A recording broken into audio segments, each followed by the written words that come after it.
So, welcome to the Oh So Spurs podcast, where today we are joined by a very special guest, the author of The Price of Football, a great book which I'd thoroughly recommend, in Kieran Maguire. How are you, Kieran? I'm as good as can be after watching two consecutive 0-0 draws when your teams played. But all good. Thank you very much, and thanks for the invite, Jim. Good. No, thanks for joining us. And for those not aware, Kieran, if you're a regular listener to his podcast as well, he's a big Brighton fan. So was enduring the torture of sometimes what is to be a fan when you go to a game and leave without a goal to witness, and the horrible journey home when the trains don't behave themselves. But that's a deeper topic. On today's podcast, what we're going to do is we're going to just touch a little bit on financial fair play and profit and sustainability, and what this means for clubs like Spurs and Brighton. Is it a hindrance? Is it an opportunity? Who are the benefactors and who are the kind of current, I guess, losers in inverted commas of these rules? And along with the changes which are, forecast and rumoured to be coming for over the next couple of seasons. So I think if we start with kind of just quickly laying the ground, and Kieran, you correct me if I'm wrong, but I wanted to set the mark right here. FFP is the popular term used to define a set of rules which keep clubs within certain spending limits. And they do that by making sure that your cash flow is sustainable with only a set amount of additional investment from owners and other people affiliated to your club. Is that fair? Sort of, although you mentioned the phrase cash flow, and I think one of the most common misconceptions in relation to the world finance is that people think that profit and cash flow are identical. And I'm sounding like an accounting nerd, possibly it's because I am an accounting nerd. The rules are based on profit. Profit is a fairly abstract accounting concept. My historic background is in the world of insolvency. I used to do administrations, and we always used to sort of sneer a bit at profit because businesses go bust because they can't pay the bills, and you can't pay the bills because you run out of cash. So I've always been a bit of a skeptic in relation to the various manifestations we've had of these rules. But you are right in the sense that they restrict the amount of profit or loss that a club can make over a period of time, and that period of time is historically been a rolling 3-year period. Yeah. And this is where the whole argument that's going on every social media channel at the moment around Everton, Forest and Man City is coming up, because they're all such different scenarios. And my understanding is, just to set the scene here, we're not going to dive into those topics today, but Man City's case is very much, as you mentioned on your last podcast, and I recommend people check it out if you want to go over this in more detail, but they're being investigated for what could be defined as levels of fraud, inflating sponsorships, putting money through entities that would mislead people into thinking that they'd come from authentic channels not associated to the club, when in fact they were almost kind of laundering channels of money into the club, is kind of what they're being accused of. So anyway, it's a much more complicated case of legality, whereas Everton's is much more simple. It's over a rolling 3-year period. You lost lots of money, and people would say, Everton fans say, no, we wouldn't. Look at our net transfer spend. And then that's also an oversimplification. This goes far beyond your transfer spend. Their accounts were bolstered up by 2 loans from their owners, and miss out certain factors like their wage bill hitting also almost 90% of their turnover at one point in the last 3 years.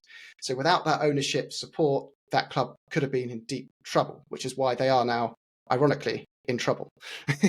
But I just wanted to set the scene on that a little bit. But this pod was more about FFP, PNS, which are 2 different terms, but similar kind of things. PNS being the EFL's profit and sustainability model, FFP being UEFA's. Is that right? Yes, I mean we had the initial introduction of what's referred to as financial fair play via UEFA.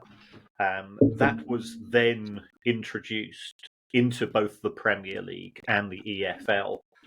There was, I think, a common misconception of people see the word fair and they think that there's some form of fairness between the clubs. And then the authorities say, oh, no, we don't want that. We don't want we don't want a level playing field. We don't want equal opportunities. So UEFA have, and I don't often say nice things to UEFA, but UEFA, to their credit, said, no, we never intended this to be fair.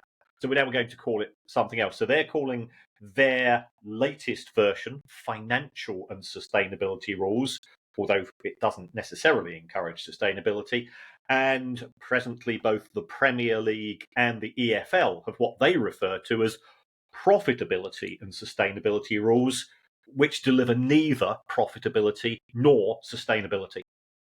Yeah, so this is where I want to lead on to next. Is it feels like, and you mentioned this in your last episode, these rules are perfectly constructed to ensure no one else can do a Chelsea or a Man City, receive a huge injection of cash and burst into that elite status quo of the inverted commas of the big six. Is that fair to say? That is certainly an observation. If we look at things historically, if you recall when the Premier League came into being, which was 1992-93, we effectively had a decade or so of Manchester United winning the Premier League every year and some other team whose name I can't remember winning it occasionally, and it was a duopoly, and it was not dissimilar to what we have in Scotland in terms of Rangers and Celtic, and not dissimilar to what we have in Spain in terms of Barcelona and Real Madrid. So we did have this this position, and the reason for this is that those clubs had big fan bases, they had big stadiums, and they had a financial advantage, and they utilised that financial advantage. Roman Abramovich came along, and he said, I'm going to start competing with you by losing huge amounts of money. And we saw that with Mourinho, and Chelsea became a player. So the duopoly became a triopoly, or whatever you want to call it, a trinity of clubs. And then Sheikh Mansour acquired Manchester City, and we had a new kid in town who was firing £50 notes across the lawn of the existing clubs who were successful. And that didn't go down particularly well, because Manchester United and Arsenal and then Chelsea, they said, well, we used to being guaranteed places in the Champions League every year, which is very lucrative. We don't particularly like that. Is there a way that we can try to address that? So what we have seen is a set of rules introduced in 2013, which make it more difficult, not necessarily impossible, to have a new Chelsea or a new Manchester City becoming competitive. We've seen the new Newcastle owners come in, and within 18 months of acquiring the club, they're already saying, well, we can't sign players unless we sell players, because we can't repeat Chelsea and Manchester City. So that is the issue. And also, as far as the Premier League is concerned, Liverpool have had success, I would say, mainly organically, mainly due to the sort of the legacy fan base that they have, and Spurs have done it organically as well. So we have seen now the most competitive Premier League scenario since it came into being in 1992-93. Those clubs then decided they liked that relationship so much that they were going to deal with the issue of 6 not going into 4 as far as the Champions League was concerned, by setting up the Super League to prevent Newcastle or Villa or Leeds or Leicester then trying to gain a place in what they felt was the competition that which was theirs by right. So I guess a major discrepancy with this model as well is those clubs in the Champions League and in Europe will therefore typically obtain higher revenues than all the clubs looking to challenge those top 4 and even top 6 clubs who are in Europe. So it makes the challenge even harder for those clubs to challenge it when it's based on revenue, although they do give you some rope, right? You're allowed to invest as much as you want in infrastructure. So Newcastle could go and say, I'm building a 100,000-seater St. James's Park, a world-class youth academy, a world-class training facility, and we're going to gobble up a load of homegrown, amazing talents, put them in these facilities. But I guess they don't like that because it's a real long-term plan that, well, takes a lot of time, and fans are impatient. We want success today. football fans, we all know that 3 games without a victory becomes a crisis at many Yeah. clubs, and Um, people aren't willing to wait. and from your perspective as a Brighton fan, is FFP and PNS rules, the current rules, are they? You're the club who has suddenly, over the last 5 years, really started, I'd say, more than knocking on the door, started to put a good fist on the door of those established clubs that have held those top 6 spots for a while. Are these rules helping someone like Brighton and even someone like Spurs maybe take on a Man City, or are they going to make that even harder for you to bridge that gap over the long term? I don't think I think they're fairly neutral for a club such as Brighton, in the sense that the club owner has what he considers to be a notion of what a natural ceiling for the club is.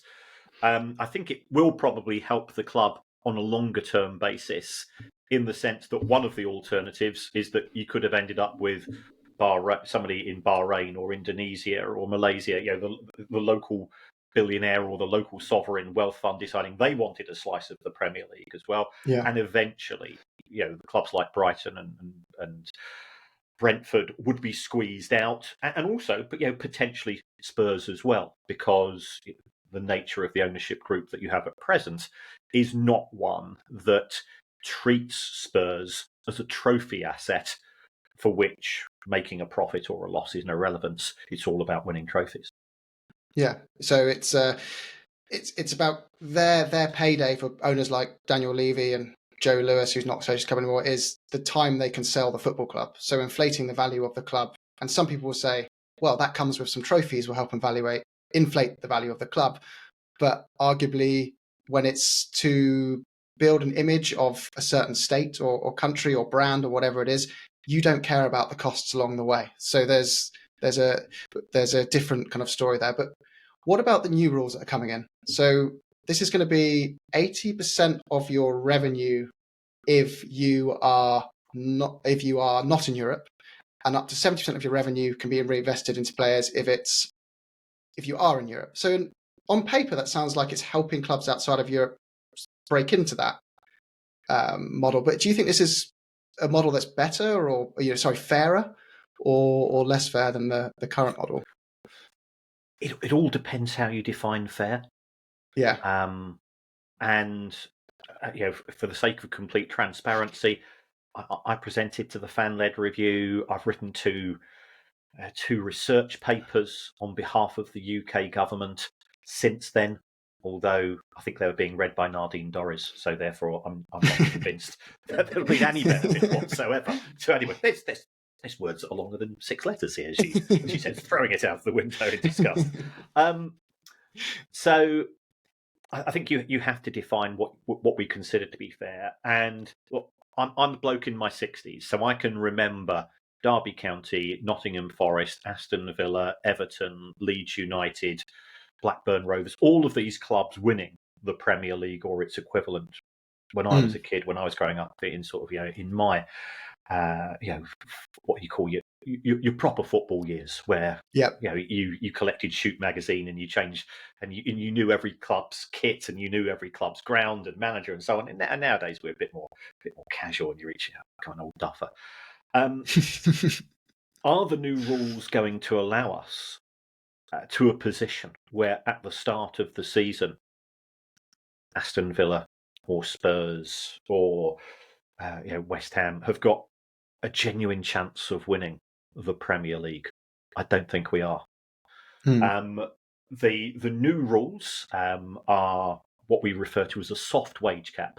So this means, as far as and they're going to be initially introduced by UEFA, and they're currently in position from UEFA. And ultimately, what we're going to do is they're introducing them gradually. If you're in a UEFA competition, you cannot spend more than 70% of your income on player wages, plus transfer fees, plus agents' fees. So your non-player wages are ignored. Yeah. Is there the scope for a bit of manipulation there? Yeah. Because if I know clubs, and I do, they say, oh yeah, that's That Erling Haaland, yeah, he's just the cleaner. Yeah. He's on 350 grand a week, and he's just sweeps the leaves off the pitch. So yeah, we wait to see how it's going to be implemented and how it's going to be policed. And I can assure you, it's going to be a complete mess. With lots of arguments and lots of lawyers becoming rich, but that's where we're moving. So the Premier League says, well, if that's where UEFA's moving to, the logical thing is that we repeat that. And what they've said is that if in Europe you're going to spend no more than 70% of your income on these items, well, we might as well say that if you are Manchester City and Liverpool and you've qualified for the Champions League, we're going to replicate that rules. At the same time, if you're not in Europe, and Europe is worth, good year in UEFA in Champions League is worth £150 million. So 70% of that is 105 million. Yeah, we've got clubs in the Premier League whose wage bill is 105 million. So you can see the significant financial advantage that gives. So what the Premier League is hinting at is that non-UEFA qualified clubs can spend 85% of their revenue on these costs, and all is going to be hunky-dory. And I'm thinking, well, hold on. If you've got £100 coming in and 85% of that is gone on player wages and agents' fees and transfer fees, it doesn't leave you very much to actually pay the back office staff. How are you going to pay to put the floodlights on? How are you going to fund the groundsman or the groundsperson when they're putting petrol into the mower and so on? So it certainly looks flawed from a sustainability point of view, but football is not a sustainable industry. Out of the 92 clubs, 80 of them are losing money. And in any other industry, you think of an industry which had been in existence for a century or century and a quarter. Well, if 80%, 90% of companies in that industry were losing money, they'd simply go out of business.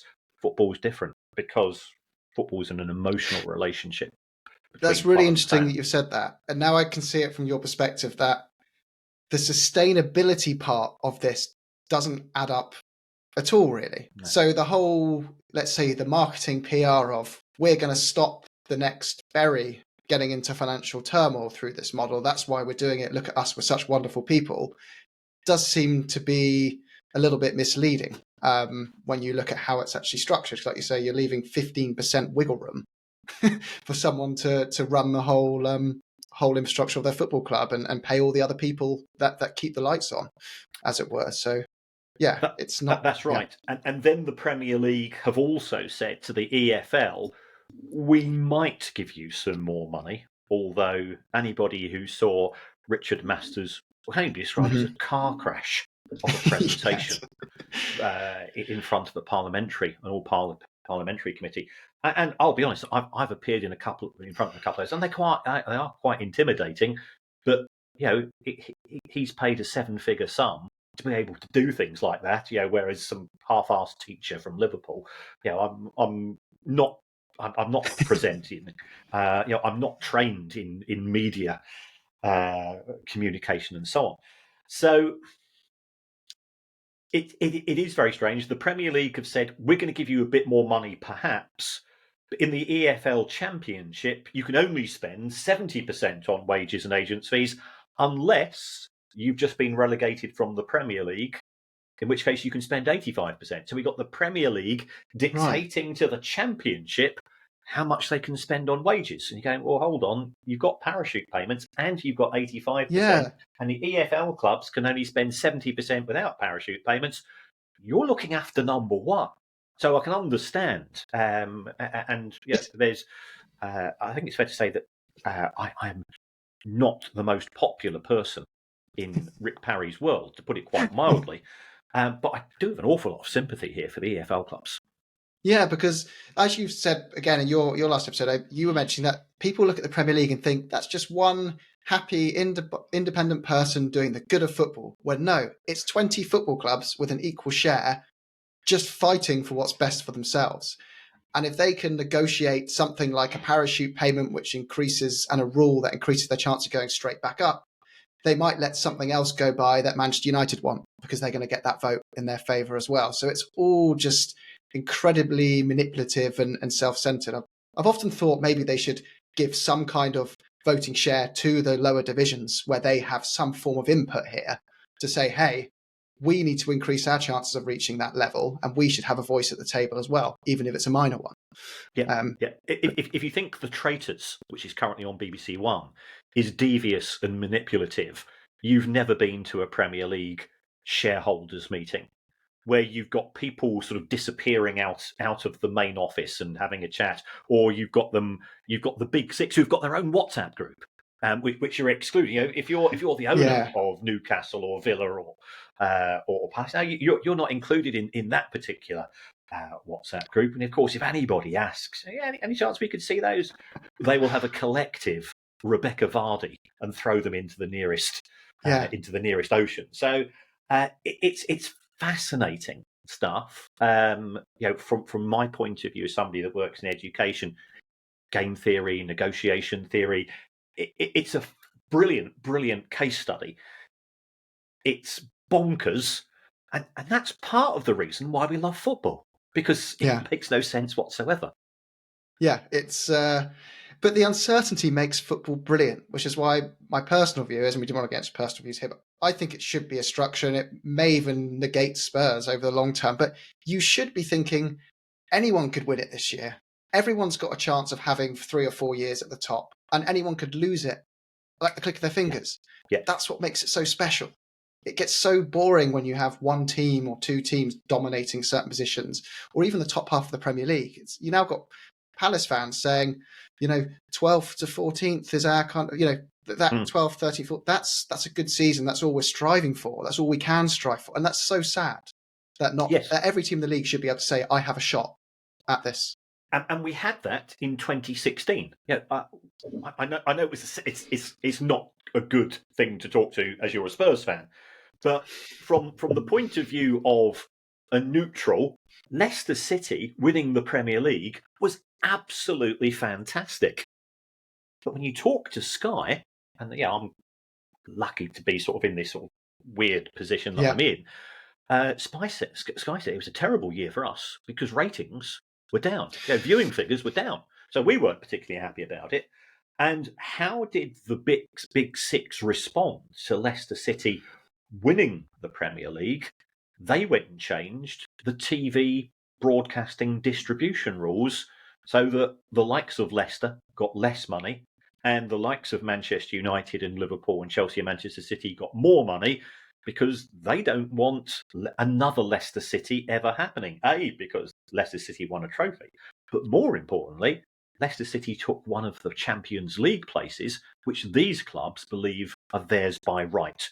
And they want to be in an environment where you don't have to win matches in order to qualify for the Champions League. And again, that's how we go back to what. Well, I guess it's simple economics to broadcasters. It's who gives us the most money. It's the most popular product that people want to tune in to watch. And that is typically Manchester United, Manchester City, and Liverpool. And Spurs are in the next bracket down. But you can't watch a game of Premier League football without a Man United or Liverpool fan commenting on the game to give their perspective and watching it swiftly descend into what does this mean for those three clubs? It could be Brighton versus Sheffield United. And you just know it'll be, if it's on TV, Gary Neville or Jamie Carragher will be there, and there'll be a twist into that player would be great at Manchester United or that player would be great at Liverpool. And it is so frustrating. But it is. Just one more question. I know we're coming to an end now, but as it's a Spurs pod, I have kind of just to ask a bit of Spurs flavour at the end there. Sure. There's been a lot of Levy is probably the most polarised chairman in many respects over the long term in the league. You've got a subset of our fans who despise him, a side that absolutely adore him at the moment because they say this model he's built, he kept banging on about financial fair play. It's coming to fruition. We're the only people spending any money in January. Is that us getting a bit overly excited, or should Spurs feel this model is, do you think, paying off to set them up to, be a bit more aggressive in the transfer market over the coming next few years under this current FFP and PNS model? If you take a look at Spurs over the course of the last decade, they have consistently spent the lowest proportion of wages to revenue of any club in the Premier League. And At the same time, they have delivered a Champions League final. Appreciate, an emotional, a couple of decent runs to win the Premier League, and this is from a club with the fifth or sixth highest, what I would call, football budget in terms of wages and transfer fee amortization. So my next door neighbour is a Spurs fan, and he's constantly grumbling about the position of the club, because he said, I'm paying some of the highest season ticket fees in the Premier League, and I absolutely sympathise that. I understand where you're coming from. I said, let's take the word Spurs out of this. Where would you expect the club with the sixth highest wages and transfer fee cost to finish in the Premier League on average over the course of the last decade? And he says sixth. And he's absolutely right, because there is a very, very, if you crunch the numbers, and many of my colleagues have, I'm not that good at maths to be able to do that, but if you crunch the numbers, and I do it on a very simple basis, what you pay equals what you get. So in my view, Spurs have probably slightly outperformed where they should have ended up on average over the course of the last decade. And if you take emotion out of it, Spurs fans therefore should be absolutely delighted with that. But football's not like that. Football is emotion. Football is lost opportunities, and getting to that Champions League final and potentially winning the Premier League, a few years ago, must be incredibly frustrating.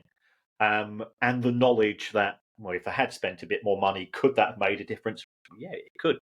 Or equally, you could have spent that money in the same way that Manchester United did on Mason Mount and Casemiro and Anthony and Donny van de Beek and Angel Del Maria and Harry Maguire and Paul Pogba. And there, what you've done, I think the former Prime Minister said, you've jizzed £500 million up the wall. Exactly. And there's always that transfer window competitiveness between fans as well. January opens, I want the shiniest Twitter avatar I can get my hands on. So I want Mbappe, and some unknown entity from Burnley is not going to cut it because my mates will take the mick out of me in the pub. It doesn't matter who ends up being the better signing. There's an expression that goes around the Spurs group, by the way. Everyone wants to behave like Brighton until you behave like Brighton in the transfer market. Brilliant. Yes. I think that's very, very true in all the transfer windows. So Brighton have just signed we specialise in signing ginger players from Argentina. So Alexis McAllister, and now we've signed a 19-year-old fullback who will be Chelsea's Player of the Year in 25-26 when we sell him for 120 million, no doubt. But you can tell you've got that poker player mindset in the board, where it's kind of you sign the replacement before you sell. You keep yourself in the full negotiating power at every situation, where you can afford to drag a transfer out as long as you want. You can afford to let them go.